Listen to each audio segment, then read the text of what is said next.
আমার নাম আব্দুল ওহাব। পিতা হলেন মৃত হাজী ফতিউদ্দিন, গ্রাম দুত্তর, ইউনিয়ন ফরকাবাদ, উপজেলা হলো বিরল। আমি সকালে যখন মেশিনে পানি নিতে যাই তখন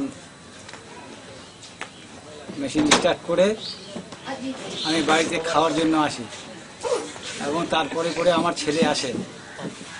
আসার পরে খাওয়ার পরে আমি বসে আছি। আমার ছেলে বলল যে বাবা ওই বিঘাতে পানি শেষ হয়ে যাচ্ছে, তো চলো যাই, মেশিনটা আরেকখানে বোর্ডিং আছে, ওই বিঘাতে পানি নিতে যাও। তো ঠিক আছে বাবা, তুমি সাইকেল নিয়ে আগাও, আমি যাচ্ছি হাঁটে হাঁটে। আমার ছেলে আগে আগে গেল, আমি পিছনে পিছনে হাঁটে হাঁটে যাচ্ছি। ইতিমধ্যে রাস্তায় পুলিশ দেখা হইলো, বাগানে ওখানে পুলিশ দেখা হইলো। তো পুলিশদেরকে আমি সালাম দিলাম, বলো বাবা তুমি কোথায় যাবা? আমি সামনের জমিতে পানি নিতে যাবো। বলছে তুমি যাও। ওখান থেকে এখানে আসলাম, ওই যে আপনার যেখানে ঘটনা ঘটছে আর কি, মারছিল যেখানে, ওখানে আসলাম। ওখানে আসে আরেক পুলিশকে সালাম দিলাম। দেওয়ার পরে উনি বললো কোথায় যাবেন আপনি? আমি যে মাঠে যাবো আমি। বলছে আপনি যান।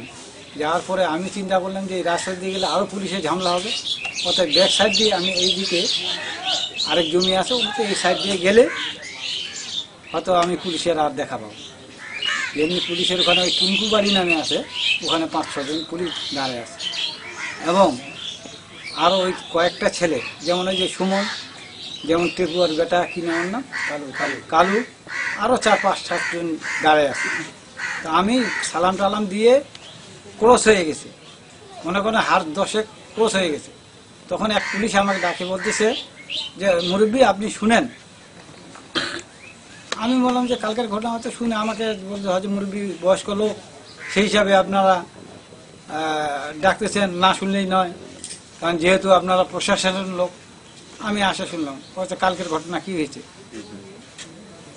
আপনি এখানে দাঁড়ান এবং কালকের ঘটনা কি হয়েছে।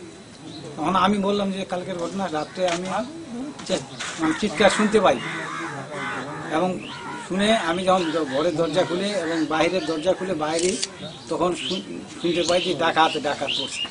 কার বাড়ি? শাহজাহানের বাড়ি। এই বলে আমি বৃদ্ধ লোক, একটু চোখে কম দেখি। আমি আর ওই বাড়ির বাইরে মানে বাড়ির বাইরের বা আশেপাশে ঘোরাফেরা করে কিছুক্ষণ পরে চুপ, মানে আওয়াজটা বন্ধ হলো। আবার বাড়িতে ঢুকলাম, আর আবার চিৎকার শুরু হইলো। আবার ফের ওই বাড়ি থেকে বাইরে বারান্দায় আসলাম। আসে ওই ঘোরাঘুরি করতেছি, ঘোরাঘুরে কিছুক্ষণ পরে শান্ত হয়ে গেল। শান্ত হওয়ার পরেই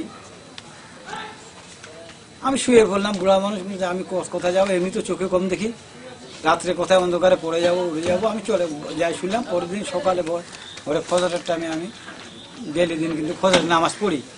ফজরের টাইমে নামাজ পড়তে যাই, ওই নামাজ পড়তে যাই শুনতেছি, মুসল্লিদের কাছে শুনতেছি এরকম নাকি পুলিশকে পিটানো হয়েছে। কোন পুলিশ পিটানো হয়েছে, কি পুলিশ পিটানো হয়েছে তা জানি না, আমি নামও জানি না, কিছু জানি না। এইটুকু বলার পরে বলছে আপনি, তখন বলছে চাচা মেয়ে আপনি এখানে দাঁড়ান। ইতিমধ্যেই দেখতেছি ওই পূর্ব দিক থেকে একটা গাড়ি আসতেছে, পুলিশের গাড়ি আসতেছে। তখন ওই পুলিশ বলে যে আপনারা সামনে আসেন, ওই ঘটনা এসছে যেখানে মারছিল ওখানে আসে। আমরা দাঁড়াইলাম, সবাইকে পুলিশ চারপাশে আমাদেরকে ঘেরাও করে রাখলো। আমরা মাঝখানে দাঁড়াই, কেউ বসলাম, কেউ দাঁড়াইলাম, আছি। এবার তারপরে যখন গাড়িটা আসলো, এখন আইজি হবে না কি হবে তা জানি না, উনি আসার পরে কি যেন ফুসফুস করে বললো। তারপরে শুরু করলে এক এক করে ডাঙ্গাতে, আমাকে তখন কিন্তু ডাঙ্গায় নেই। তারপরে ডাঙ্গা যখন সবারই শেষ হলে ডাঙ্গাচ্ছে, আর ওই আপনার ওই কি বলে পিক আপে উঠাচ্ছে। সবাইকে যখন পিক আপে উঠাইলো, তখন আমাকে বলে মুরব্বী আপনি একটু সাইডে আসেন। সাইডে বলতে ওই শাহজাহানের বাড়ি, যেটা বাড়িতে ঘটনাটা ঘটছে, ওখানে আসেন। ওখানে আসে আর যে মানে পুলিশের কি যেন জিআই নাকি এসপি, উনি বললো যে না, নামটা জিজ্ঞাসা করছি। এসপি বললো যে আপনি ভিতরে আসেন। আমি বলছি হয়তো বোধহয় কিছু আরো শুনবে, আমি তো ওটাই বলবো। যখনই বললো, তারপর তো চোখ রাঙা বলে কি বললো জানো, কালকে কি ঘটনা হয়েছে আপনি বলেন। এই বলার পরে শুরু করলো মায় লাঠি দিয়ে মারতে শুরু করলো। আগে প্রথমে পায়ে মারছে, এই যে পা দেখবেন, এই যে দেখেন কি আহত করছে, দেখতে পাচ্ছেন না আপনারা দেখেন এই যে কি আহত করছে, এখন পর্যন্ত খোলা আছেই আমার এই আর। তারপর বললো এই হাতে, আমি যখন পড়ে গেলাম মারতে মারতে যখন পড়ে গেলাম তখন এই হাতে লাগছে ডাংটা। তারপর আবার পড়ে যায়, আমি হাত ওই পড়ে জোরে বলতেছি যে তো আপনাদের আমি পা হাত ধরি, আপনারা আমাকে ডাঙ্গাবেন না, কারণ আমি কোনো দোষী নাই এইগুলো। এই বলার পরে আমাকে ওই হাত ধরে উঠাইয়া আবার পিক আপে উঠাই। আচ্ছা, পিক আপে উঠাইয়া কিছুক্ষণ আমরা বসে আছি। তারপরে চেয়ারম্যান আর ভাইস চেয়ারম্যান গেল, যা কে উঠেছে দেখবেন যে আমরা ওদের 10-12 জন। তো পিক আপে উঠে যখন বলছে কে কাকে কী করছে বলবো, তখন আমি ওই পিক আপে উঠে ওই চেয়ারম্যান, ভাইস চেয়ারম্যান এবং চেয়ারম্যানকে দেখাইলাম যে এই যে আমার এই অবস্থা, এখানে ডাঙাইছে। তো